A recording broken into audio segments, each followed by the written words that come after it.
Okay, Mr. Phobes here.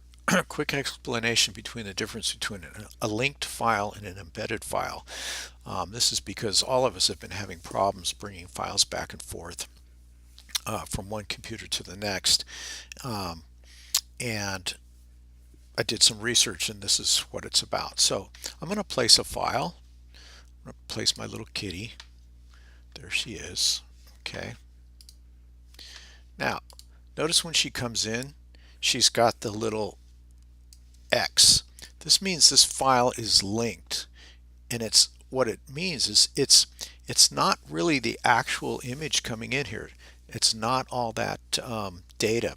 It's just a link to a file on my desktop.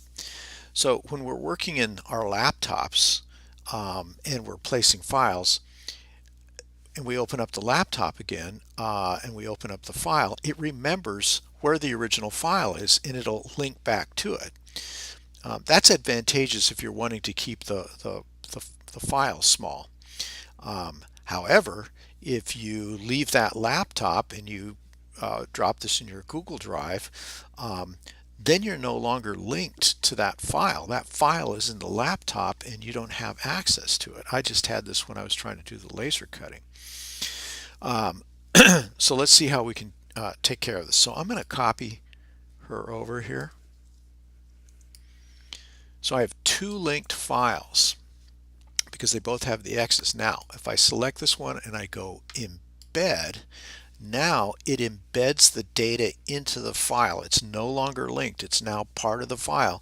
So this can move independently from that linked file.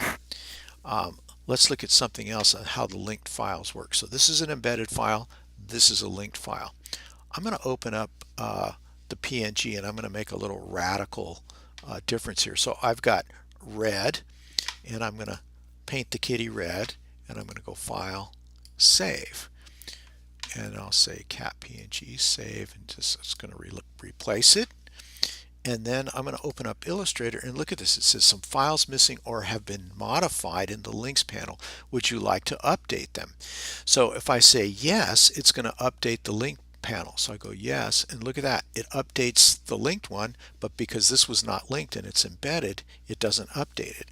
So the nice thing about linked files is you can update as you update the file in Photoshop, it automatically updates it to Illustrator. So there's more things you can do with that, but this is the basic idea. So we should be using, because we're moving our files all over the place from the laptop into your computer and all that, we should be using embedded files, especially if we're going to start using the laser cutter. Okay, that's it.